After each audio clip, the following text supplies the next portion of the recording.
Selamat pagi, Budaya dan teman-teman sekalian.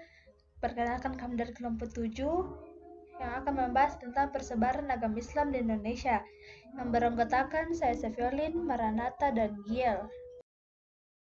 Pertama, Islam masuk ke Aceh Utara dan Malaka. Islam memang mulai masuk di pesisir Aceh Utara atau tepatnya di wilayah Kerajaan Samudera Pasai sejak abad ke-7 Masehi. Akan tetapi pengaruhnya baru mulai dirasakan cukup besar setelah tahun 1295 setelah Samudera Pasai menjadi sebuah pusat perdagangan di wilayah semenanjung Asia Tenggara. Saat itu Samudera Pasai bahkan telah menjadi sebuah kerajaan bercak Islam yang cukup besar, sehingga selain Samudera Pasai, pelabuhan Malaka juga telah memperoleh pengaruh Islam setelah mulai dikunjungi oleh para pedagang Muslim. Kedua, menyebarnya ke Jawa, Sumatera, dan Kalimantan Barat. Dari Samudera Pasai dan Malaka, Islam kemudian menyebar ke beberapa wilayah lain di Nusantara seiring jalur pelayaran dan perdagangan masa silam. Sesuai dengan peta penyebaran Islam di Indonesia di atas,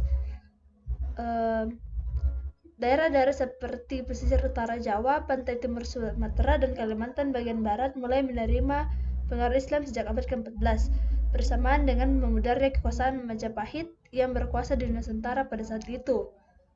Di Jawa, kota-kota pelabuhan seperti Gresik, Tuban, Surabaya, Jepara, Demak, Banten, dan Cirebon berubah menjadi pusat-pusat pengembangan Islam. Beberapa di antaranya bahkan beralih menjadi sebuah kerajaan Islam yang cukup berpengaruh. Di sini ada terdapat peta yang saya taruh.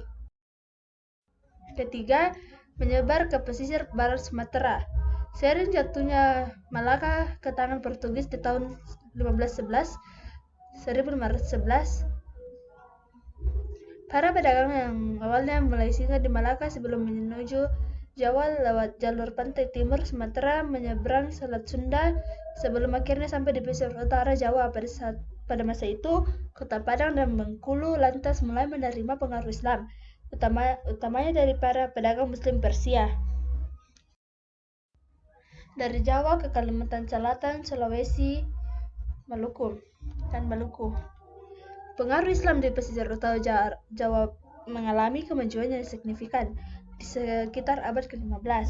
Hal ini didukung oleh runtuhnya kerajaan Majapahit dan berdirinya kerajaan Demak sebagai kerajaan Islam pertama di tanah Jawa. Demak menjadi pusat penyebaran agama Islam pada masa itu. Banyak orang dari Maluku atau Ternate dan Tidore, Sulawesi, Makassar, dan Goa, dan Kalimantan Selatan Banjar yang tertarik dengan ajaran Islam, mulai menimba ilmu di pesantren-pesantren Demak. Pasca menyelesaikan pendidikannya, orang-orang tersebut lantas kembali ke daerahnya masing-masing untuk mengajarkan pemahaman Islam melalui dakwah-dakwah yang masif. Kelima, syiar Islam di abad ke-16. Di abad 16, di Maluku, Sulawesi, dan Kalimantan berdiri kerajaan-kerajaan bercorak Islam seperti Kesultanan Ternate sampai Tidore, Kesultanan Gorontalo, Kesultanan Makassar, dan Kesultanan Banjar. Kesultanan bercorak Islam tersebut juga membantu penyebaran Islam di Nusantara.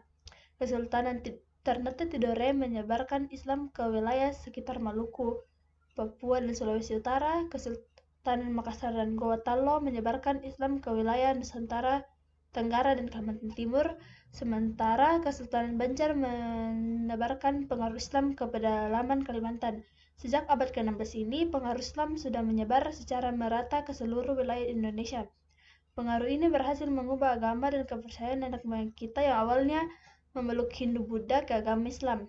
Adapun peta penyebaran Indonesia beserta jalur-jalurnya yang dijelaskan di atas hingga kini bisa dibuktikan kebenarannya lewat beberapa peninggalan bersejarah di kota-kota yang pernah menjadi pusat penyebaran Islam. Inilah peta penyebaran agama Islam di Indonesia. Terima kasih telah menonton. Sekian dari presentasi kami. Terima kasih.